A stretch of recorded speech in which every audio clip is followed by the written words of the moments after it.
할렐루야. 오늘도 하나님께 예배하는 수요일 저녁 시간입니다. 하나님께서 여러분들이 드리는 예배를 기쁘게 받아주시며 또한 여러분들의 심령 가운데 임재하시기를 소망합니다. 기도하겠습니다. 아버지 하나님, 수요일 저녁을 맞이하여서 우리 성도들 하나님 앞에 모여 앉았습니다. 이 예배의 시간 위로받기를 원합니다.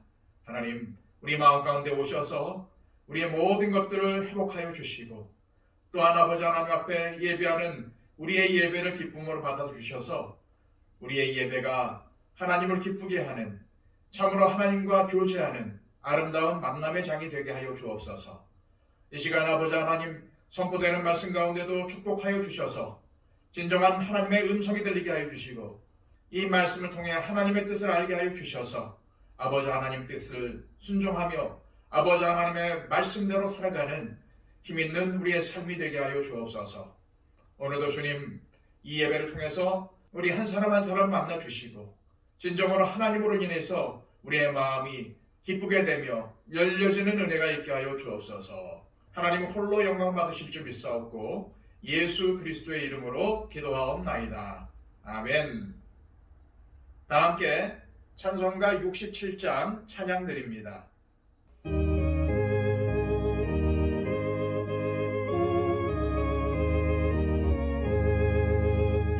영광의 왕께 다 경배하며 그 크신 사랑 늘 찬송하라. 옛부터 영원히 참방패시니 그 영광의 주를 다 찬송하라. 능력과 은혜 다 찬송하라. 그 옷은 햇빛 그 집은 궁창 큰 물의 소리로 주무하시고 폭풍의 날개로 달려가신다. 저 아름답고 놀라운 일이 가득한 이 땅 다 주의 조화. 그 힘찬 명령에 더 잡히나니 저 푸른 바다는 옷자락이라. 질그릇같이 연약한 인생 주 의지하여 늘 강건하리. 온 백성 지으신 만왕이시니 그 자비 영원히 변함없소라. 아멘. 함께 부르실 찬송은 찬송가 146장입니다.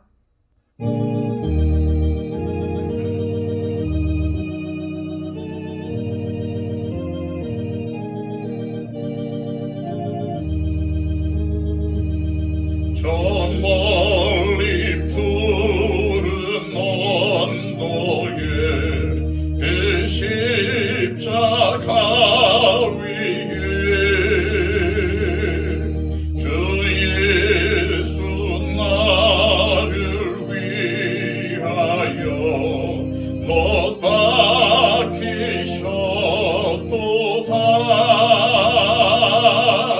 그 귀한 주의 사랑이 날 구원하시니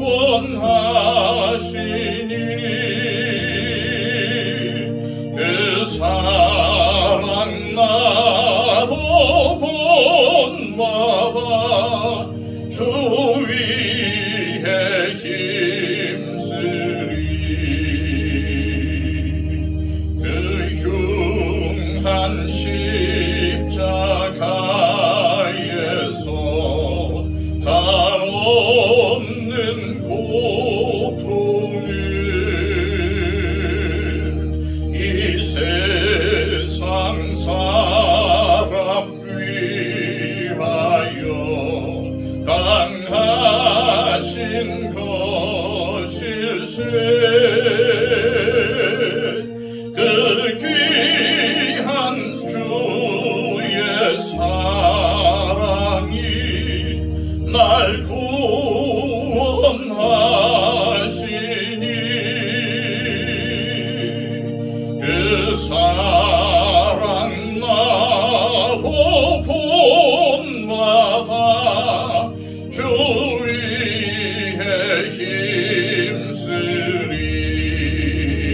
송양했으니 저 하늘 물을 여시고 날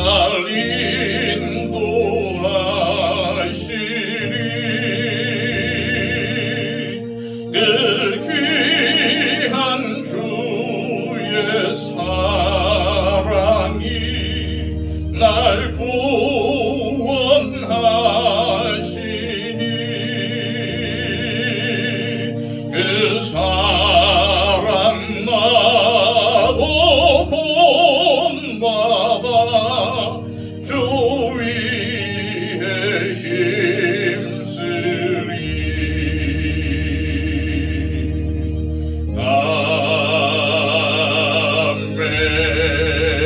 아멘.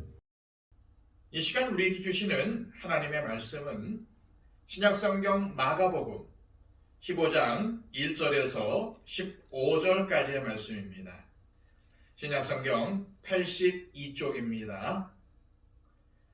새벽에 대제사장들이 즉시 장로들과 서기관들 곧 온 공회와 더불어 의논하고 예수를 결박하여 끌고 가서 빌라도에게 넘겨주니 빌라도가 묻되 네가 유대인의 왕이냐?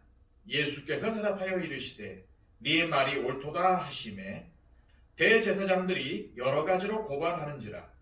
빌라도가 또 물어 이르되 아무 대답도 없느냐? 그들이 얼마나 많은 것으로 너를 고발하는가 보라 하되 예수께서 다시 아무 말씀으로도 대답하지 아니하시니 빌라도가 놀랍게 여기더라. 명절이 되면 백성들이 요구하는 대로 죄수 한 사람을 놓아주는 전례가 있더니 밀란을 꾸미고 그 밀란 중에 살인하고 체포된 자 중에 바라바라 하는 자가 있는지라. 무리가 나아가서 전례대로 하여 주기를 요구한대 빌라도가 대답하여 이르되 너희는 내가 유대인의 왕을 너희에게 놓아주기를 원하느냐 하니 이는 그가 대제사장들이 시기로 예수를 넘겨준 줄 알미러라. 그러나 대제사장들이 무리를 충동하여 도리어 바라바를 놓아달라 하게 하니 빌라도가 또 대답하여 이르되 그러면 너희가 유대인의 왕이라 하는 일을 내가 어떻게 하랴? 그들이 다시 소리 지르되 그를 십자가에 못 박게 하소서. 빌라도가 이르되 어찌미냐? 무슨 악한 일을 하였느냐 하니 더욱 소리 지르되 십자가에 못 박게 하소서 하는지라.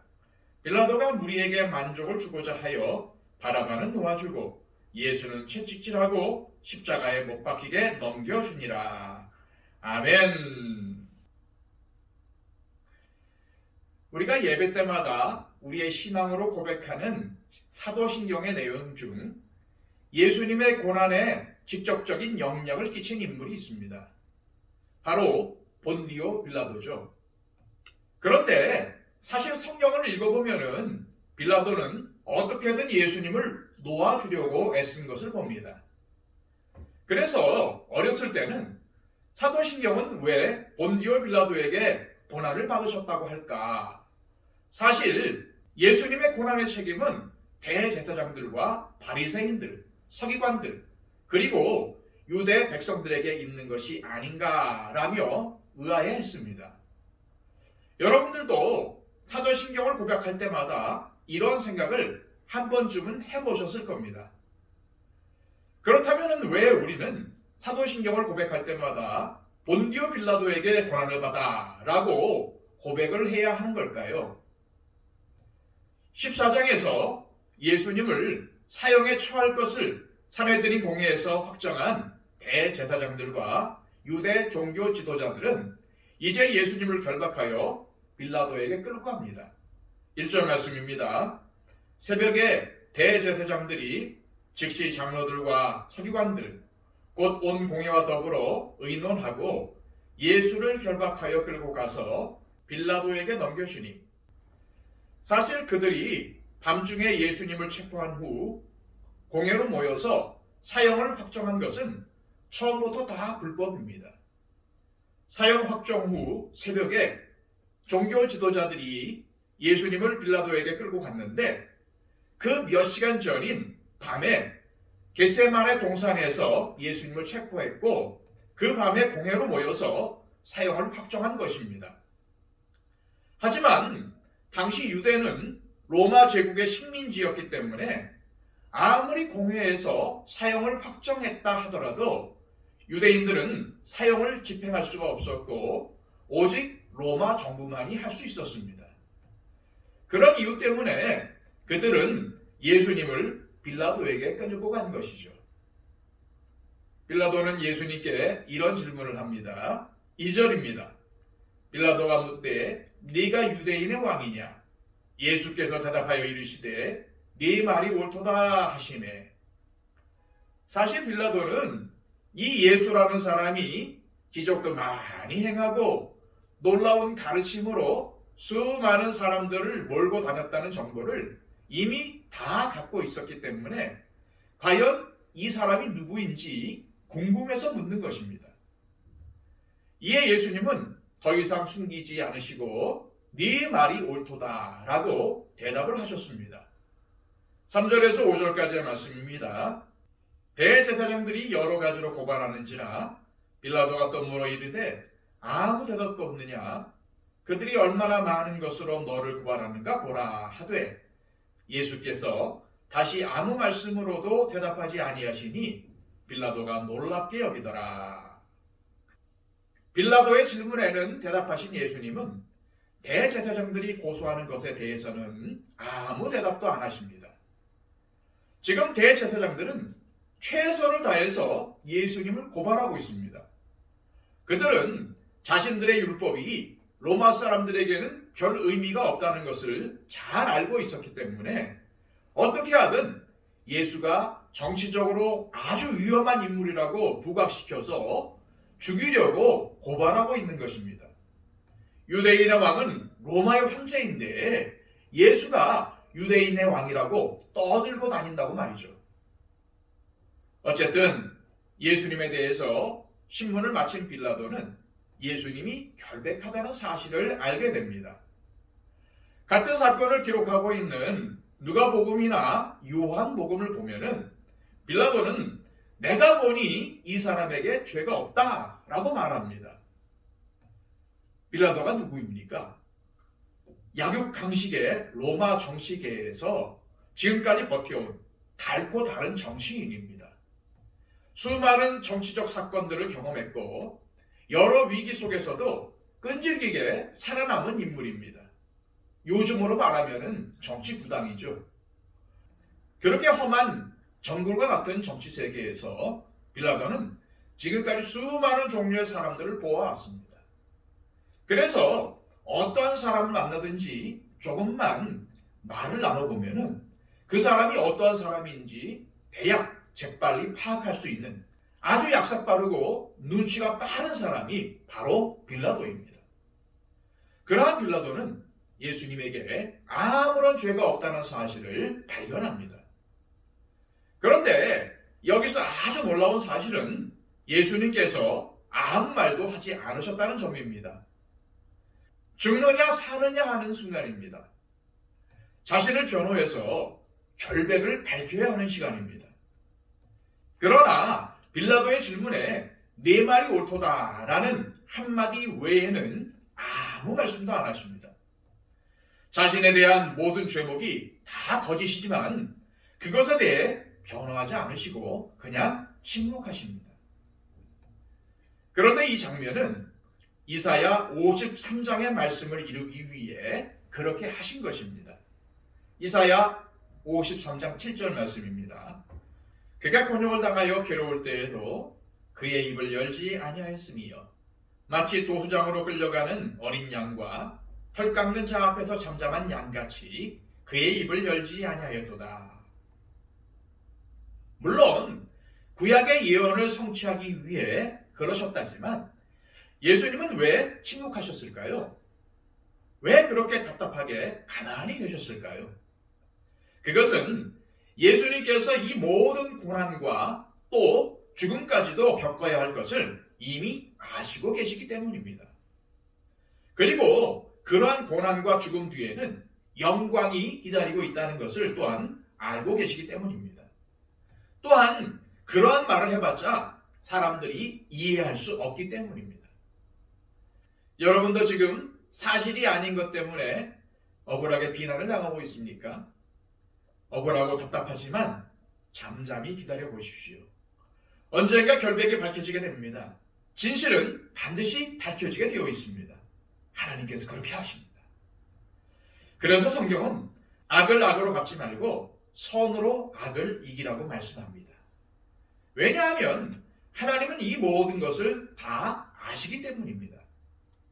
우리가 진정으로 하나님을 신뢰한다면 비록 지금은 너무 답답하고 힘들지만 화가 나고 억울하지만 참을 수 있습니다. 왜냐하면 의로운 재판장이신 하나님께서 다 해결해 주실 것을 믿기 때문입니다. 우리가 신실하게 주님을 섬기며 결백하다면 어느 날인가 하나님께서는 우리를 높여주실 것입니다. 진실을 드러내실 것입니다.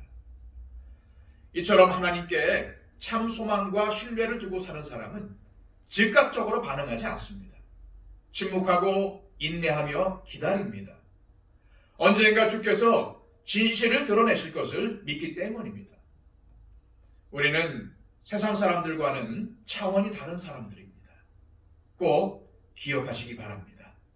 누가복음 23장에 보면은 유대 종교 지도자들은 예수님에 대해 그가 온 유대에서 가르치고 갈릴리에서부터 시작하여 여기까지 와서 백성을 소동하게 한다고 고발을 합니다. 그때 갈릴리라는 단어를 듣자마자 간교하고 비열한 정치인인 빌라도는 다른 생각을 합니다. 자기는 이 일에서 슬쩍 빠질 수 있는 기회를 포착한 것입니다. 그래서 그는 갈릴리 지역을 다스리던 분봉왕 헤롯 안디바에게로 예수님을 즉시 보냅니다. 이 헤롯은 바로 세례 요한을 죽인 사람이고 그동안 예수의 소문을 듣고 세례 요한이 살아났다고 하며 두려워하면서도 예수를 보기를 원했던 인물입니다. 예수님을 헤롯에게 보낸 빌라도는 껄끄러운 문제를 해결했다고 생각을 했을 것입니다. 하지만 정말 그럴까요?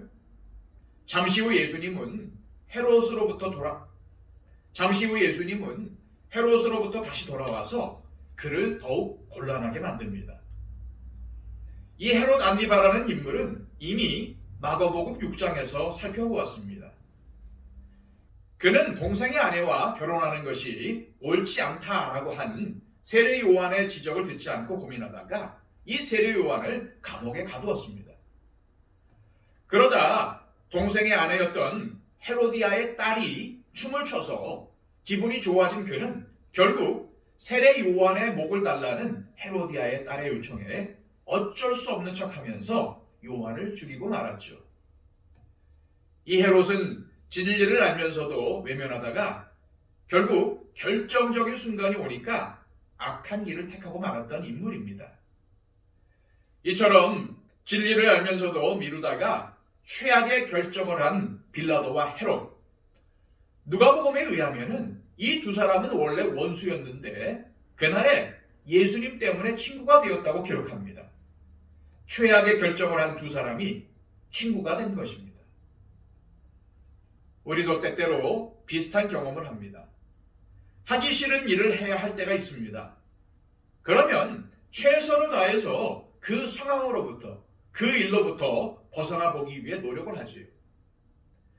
하지만 그것들을 직면하지 않고 피하게 되면 그 일들로부터 자유로워지는 것이 아니라 오히려 그 일 때문에 더 큰 공격에 처할 수도 있습니다. 1990년대에 권투계를 평정했던 선수가 하나가 있는데 바로 마이크 타이슨입니다.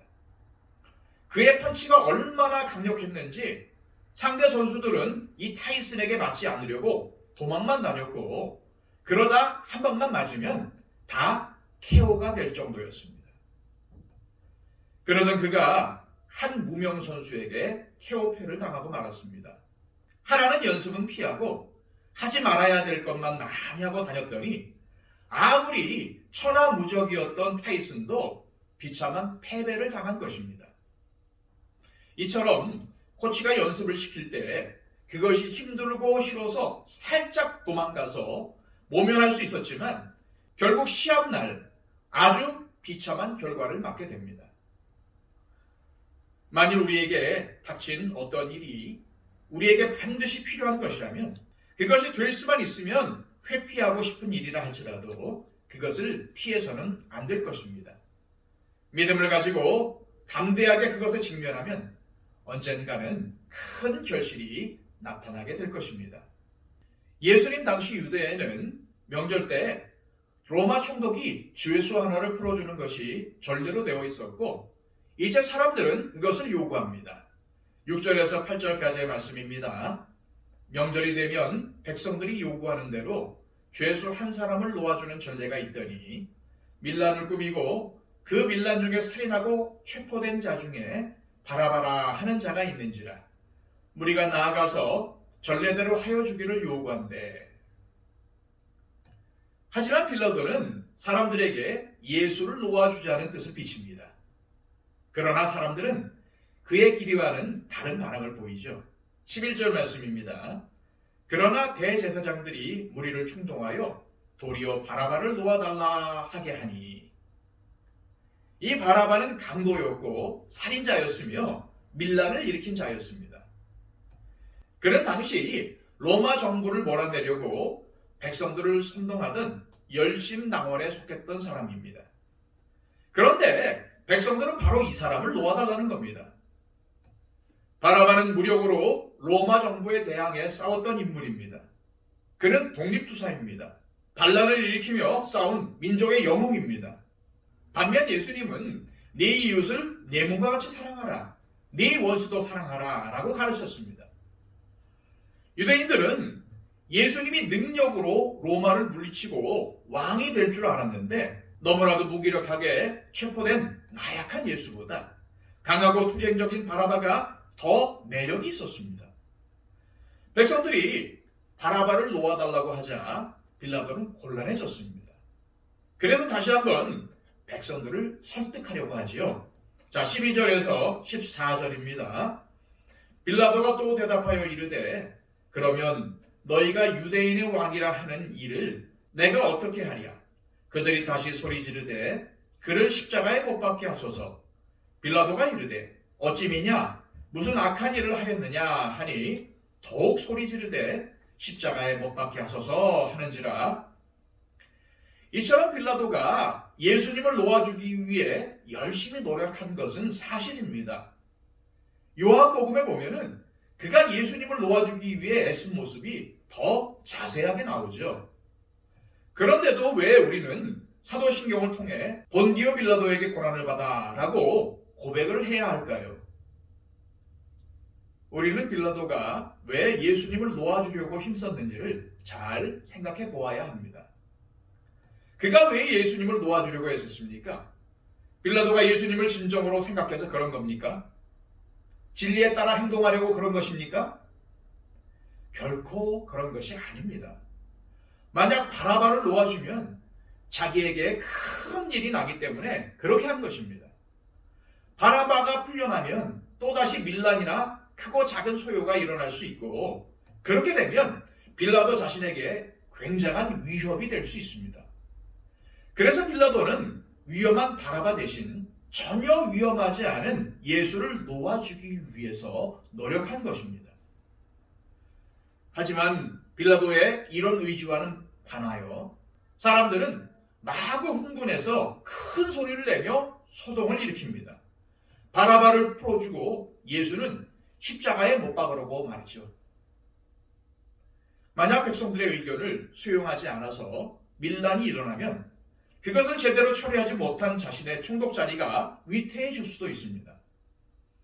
그러자 빌라도는 자신의 태도를 완전히 180도 바꾸면서 이제는 무리에게 만족을 주고자 노력하는 사람으로 변합니다.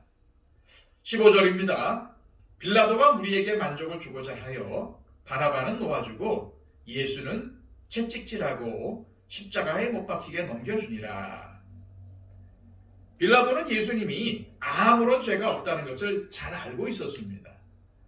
그러나 그는 유대인들이 원하는 대로 예수를 십자가에 못 박도록 내어줌으로써 소요가 일어나는 것을 방지하고 그에 따라 자신의 정치적 생명을 연장하려는 아주 계산적이고 이기적인 인간임을 알 수 있습니다.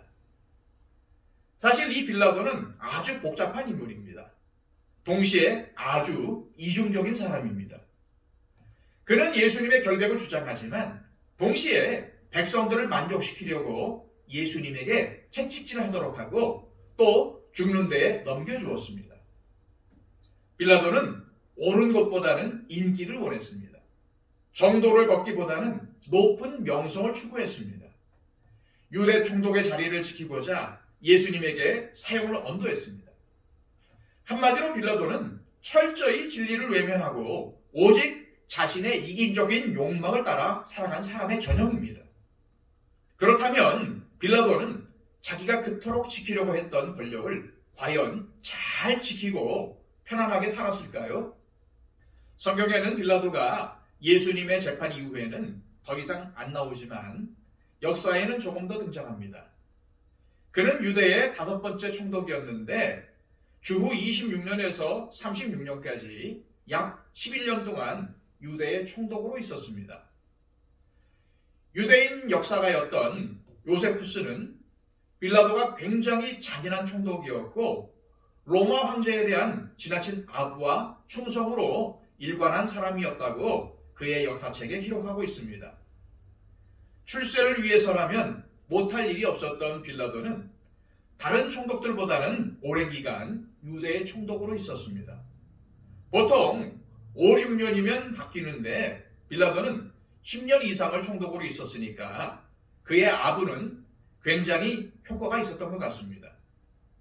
예수님이 부활 승천하신 지 얼마 후 모세가 남긴 유물을 보겠다고 예루살렘으로 온 수많은 사마리아 사람들을 이 빌라도가 학살하는 사건이 벌어집니다. 그런데 이것이 로마 정부에 보고가 되어서 빌라도는 로마 황제로부터 소환 명령을 받게 되죠. 로마에서 자신을 소환하자 이제 자신의 정치적 생명이 끝났다고 판단한 빌라도는 그만 자살하고 맙니다. 그런데 황제가 그에게 자살하라고 권했다는 설도 있습니다. 어느 것이 맞는 이야기인지 알 수는 없지만 그의 최후는 자살로 끝나버리고 말았습니다. 겨우 그러려고 진리를 외면하면서 결백하신 예수님을 십자가에 달려 죽도록 내어준 것입니까? 그는 유대 총독의 자리를 지키려고 예수님뿐 아니라 수많은 사람들을 죽이고 짓밟았지만 그 결국은 허무와 비참한 뿐이었습니다. 여러분, 우리는 지금 어떻게 살고 있습니까? 무엇을 위해 살고 있습니까? 요즘은 수명이 많이 늘었지만 어쨌든 언젠가는 정든 이 세상을 떠나는 게 인생입니다. 이제 남은 날을 계수해 보십시오. 지금까지 산 날들보다 앞으로 살아갈 날이 더 짧을지도 모릅니다. 그런데 언제까지 빌라도처럼 자기 만족만을 위해서 살 수 있겠습니까? 언제까지 빌라도처럼 출세와 성공을 목표로 삼고 세상적인 방법을 쓰며 살 수 있겠습니까? 세상 사람들이 사는 방식대로 살아갈 때는 별다른 문제가 없는 것 같은데 세상 사람들이 당연하게 여기는 것이 하나님의 뜻과는 다를 때 세상의 방식을 따르지 않는 것은 정말 너무 힘이 듭니다. 세상 많은 사람들이 어떻게 생각하고 행동하는지를 아는 것도 물론 중요합니다. 그러나 그것이 하나님의 방향과는 다르다면 다수의 사람들이 어떻게 생각하느냐보다는 하나님이 어떻게 생각하시느냐가 우리에게 훨씬 더 중요합니다. 바다에서 살던 연어는 알을 낳을 때가 되면은 자기가 태어난 곳으로 돌아와서 알을 낳고 죽습니다. 그런데 태어난 곳으로 오려면 물살을 거슬러 올라와야 합니다. 강한 물살과 싸워야 하고 중간중간에 많은 위험을 넘어야 합니다. 곰도 있고 사나운 다른 짐승들도 있고 연어를 잡으려는 인간들도 있습니다. 그러나 그런 위험에도 불구하고 연어는 결코 멈추지 않으며 끈질기게 최후의 힘을 다 짜내어서 자신이 태어난 곳을 향해 올라갑니다. 그리고 마침내 거기서 알을 낳고 삶을 마감하게 되죠. 물결을 거슬러 올라간다는 것은 절대로 쉽지 않습니다. 그냥 물결대로 흘러가는 것이 편합니다. 세상 사람들이 가는 대로 따라가면 안전합니다. 그러나 주님이 원하시는 길이 그 길이 아니라면 우리는 반대로 살 수밖에 없습니다. 이 세상에는 넓은 문과 좁은 문이 있습니다. 대부분의 사람들은 넓은 문으로 들어가지요. 밀라도 역시도 넓은 문을 선택했습니다. 그러나 예수님은 분명히 말씀하셨습니다. 좁은 문으로 들어가라. 좁은 문은 영광의 길이 되지만 넓은 문은 결국 멸망으로 가는 길이라고 하셨습니다. 이런 말이 있습니다. 인기 있는 것이 항상 옳은 것은 아니고 옳은 것이 항상 인기 있는 것은 아니다. 그 길이 좁더라도 힘들더라도 인기가 없더라도 고난으로 가는 지름길이라도 그 길이 진리이기 때문에 그리로 들어가야 합니다. 때때로 좁은 문과 넓은 문, 이 둘 중 하나를 선택해야만 할 때가 우리에게 오곤 합니다. 둘 다 선택할 수는 없습니다. 이중적인 태도를 취하거나 계속 미루게 되면 결정적인 순간에는 악한 쪽을 선택하고 무너질 수 있습니다. 우리가 무엇을 선택해야 하는지는 너무나도 분명합니다. 주님 편에 서며 주님이 걸어가신 길을 걷는 것입니다. 그러나 그렇게 하기 위해서는 용기와 믿음이 필요합니다. 하나님을 신뢰해야 합니다. 우리는 연약하기 때문에 항상 좋은 선택만을 할 수는 없습니다. 아무 생각 없이 살다가 선택의 순간이 왔을 때 갑자기 옳은 선택을 하기는 더 어렵습니다. 그러기에 평소 훈련이 필요합니다. 그러므로 우리는 매 순간 겸손하게 하나님 앞에 무릎 꿇고 간구해야 합니다. 항상 하나님 편에 서게 해달라고, 주님께서 걸어가신 길을 걷게 해달라고 말입니다. 빌라도처럼 넓은 길을 가면 당장은 좋을지는 몰라도 결국 그것은 죽음의 길이며 망하는 길입니다. 반면 하나님이 원하시는 길은 당장은 힘든 길이라 할지라도 인기가 없는 길이라 할지라도 그 길을 걷기를 원해야 합니다. 기도하겠습니다. 아버지 하나님, 하나님의 뜻과 사람의 뜻, 진리와 인기, 좁은 문과 넓은 문, 이 둘 중 하나를 반드시 선택해야 될 때가 올 때 하나님, 하나님께서 주신 지혜로 또한 하나님께서 주신 용기로 주님이 원하시는 것을 선택하게 하여 주옵소서. 하나님의 뜻을 선택하게 하여 주시고 진리를 선택하게 하여 주시고 좁은 문을 선택하게 하여 주옵소서. 하나님, 당장의 이익이 아니라 앞으로 우리에게 펼쳐질 영광을 생각하게 하여 주옵소서. 당장 눈앞에 보이는 것을 선택하는 것이 아니라 우리에게 주어질 하나님의 기쁨을 선택하게 하여 주옵소서. 예수 그리스도의 이름으로 기도하옵나이다. 아멘.